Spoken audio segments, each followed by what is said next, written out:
paano po, no, lulutasin ng Islam ang problema sa ano?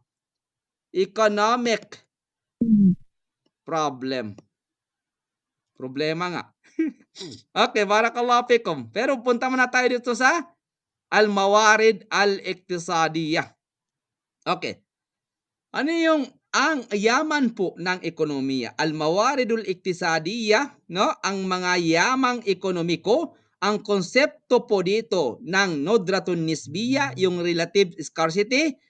Ang konsepto po ng nodra an nisbiya, yung relative scarcity, ay hindi nangahulugang kulang ang mga yaman sa mundo, kundi mahirap silang makuha o magamit dahil sa limitasyon ng lakas, teknolohiya, at kakayahan ng tao. Tama po ba?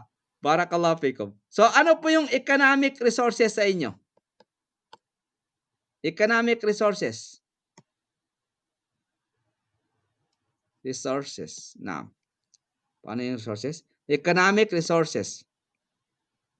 Tafaddalo. Ano yung economic resources? Ang economic resources ay mga input na ginagamit sa production like what?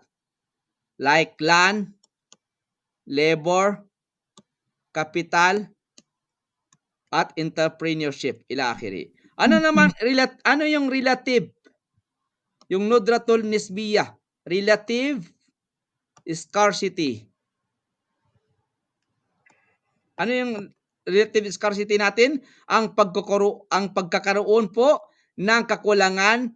Bakit? Dahil hindi lahat ng resources ay madaling ma-access.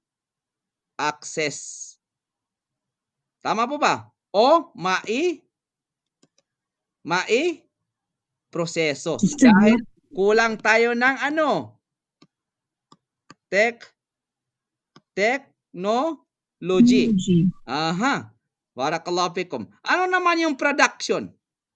Yung production cost.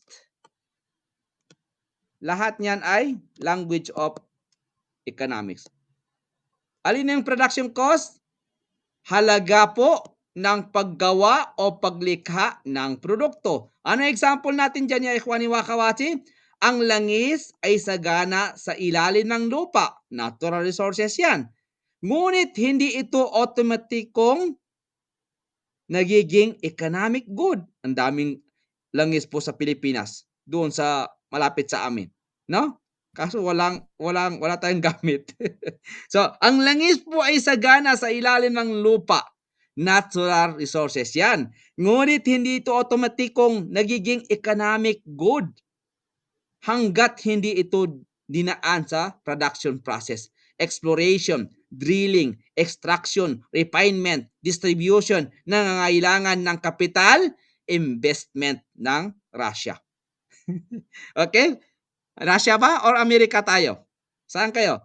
So, kailangan po ng both? Valenzuela, ha? Kailangan po, nangangailangan po ng capital investment ng Valenzuela, labor at technology. Bimana ang tunay po na limitasyon ay hindi sa dami ng yaman. Saan? Kundi sa kapasidad ng tao na ito ay maiproseso. Kaya ang Islamic economics ay nagtuturo ng ng masinop, produktibo, responsable na paggamit ng likas na yaman. Yan po. Meron pong doon Sister Fatima, langis sa tabi namin. Ano po ang ugnayan ng kakulangan sa pananampalataya? Ano ang ugnayan ng scarcity sa iman? No? Ano ang relationship? Ano ang relationship? Relationship ba, Sister Fatima? Tawag? Yes po. Ano ang relationship ng scarcity sa iman? Tafadalo. Iman. Or ano yung iman? Iman. Faith. Pananampalataya. Faith, ha? Pwede faith? Faith. Faith, yes. Okay. Ano? Tafadhal Sister Fatima. We have 3 So, minutes. ano po, short lang. Kung meron kayong faith, siguro maiiwasan ng scarcity kasi magkakaroon kayo ng proper use of economy, yung mga moderation, yung mga justice sa lahat ng bagay in terms of economy. And because yun na nga, nabanggit nyo na palang tayo ay kalifa. So, kailangan natin pangalagaan ng yaman na bigay ng Allah subhanahu wa ta'ala. Yun po. Na barakallahu fikum. Alakatu bainal nudra. Yan po ang tanong natin, no? Wal iman. Barakallahu fik Sister Fatima. Ang ugnayan po ng kakulangan, Mumtaz Sister Fatima, ang ugnayan ng kakulangan, scarcity at pananampalataya, al-alakatu bainan nudra wal iman. Ang idea ng kakulangan, scarcity ay hindi kabaligtaran ng paniniwala na si Allah subhanahu wa ta'ala ang tanging tagapagbigay ng rizq. Ang Islam ay nagtuturo na ang rizq ay nakaugnay sa pagsisikap, no? At pagtatrabaho, hindi sa tamad na pag-asa lamang. Sabihin ng tao, matulog na lang ako, may risky naman ako. No? Wala pong ganon. Okay, laqad khalaqanal insana fi kabad. No, tunay na nilikha namin ang tao sa pagod at paghihirap. Sabi mana ya ikhwani wa akhawati, yang pumarapit na kahulugan, tingnan niyo kung tama yung yung translation natin. Tunay na nilikha namin ang tao sa pagod at Dok, nakamute kaya ta, Dok. ang ugnayan, tama po Sister Fatima, Jazakillah khairan, Mumtaz po Sister Fatima. Ang ugnayan po ng kakulangan, scarcity at pananampalataya, yung iman, ang idea ng kakulangan, scarcity ay hindi kabaliktaran ng paniniwala na si Allah subhanahu wa ta'ala ang tanging tagapagbigay ng rizq. Ang Islam ay nagtuturo na ang rizq ay nakaugnay sa pagsisikap, no? At pagtatrabaho. Amal, hindi sa tamad na pag-asa lamang. Sabi ng ni Juan, matulog na lang ako, bukas may risky naman ako. Wala pong ganon. Ano? Wala pong ganon sa mundong ito. So, anong sabi ng Quran? Laqad khalaqanal insana fi kabad. I-translate, hanapin yung aya na ito, ay tingnan ninyo kung ano ang meaning niya, no? Barakallahu fikum. Laqad khalaqanal insana fi kabad. Malapit na kahulugan dito. I-check lang ninyo kung tama ito. Tunay na nilikha namin ang tao sa pagod at paghihirap, no? Barakallahu fikum. So dito ang tao po sa economic interpretation, ang tao ay nilikha upang magsumikap sa produksyon. Yan po sa kana laqad khalaqanal insana fi kabad, no? Ang tao ay nilikha upang magsumikap sa production effort.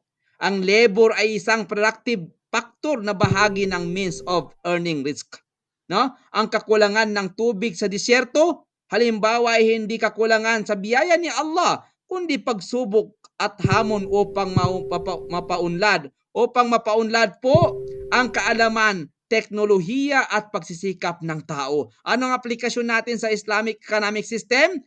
Ang aplikasyon po natin sa economic system po, sa Islamic economic system, ang pagsisikap upang makuha ang yaman ay kalikasan. Kalikasan ay ibadah. Kung ito ay may mabuting layunin, gaya ng pagsuporta sa pamilya at sa lipunan. So, unin natin yung barakallahu fikum. Yan po yung alakatu bainan nudra wal iman, no? Ugnayan ng scarcity at saka iman. Kunin natin yung ano po ang solution ng Islamiko sa suliraning ekonomiko.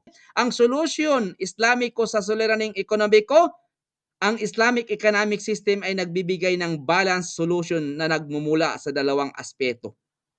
Ano 'yon? Una, moral and behavioral dimension.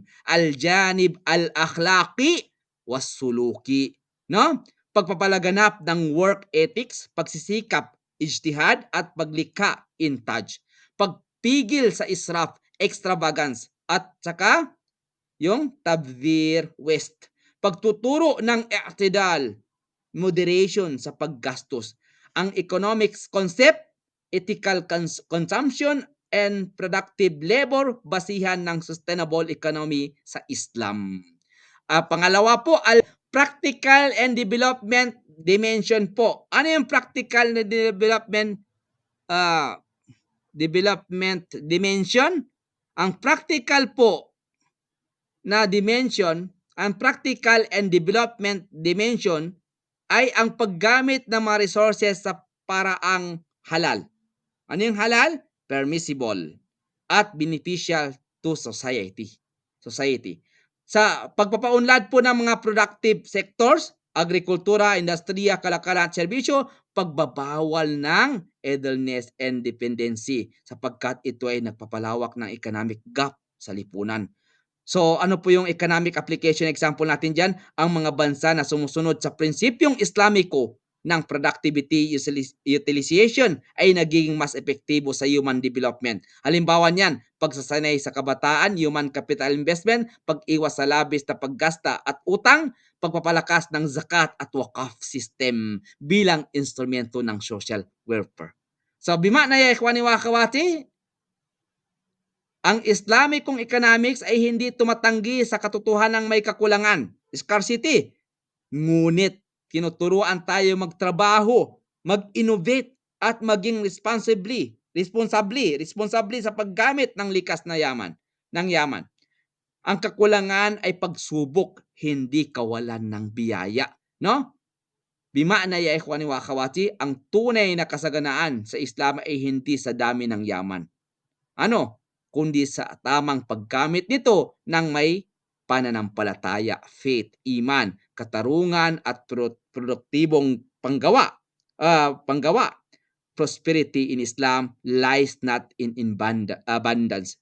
Prosperity in Islam lies not in abundance but in righteous and efficient utilization of resources.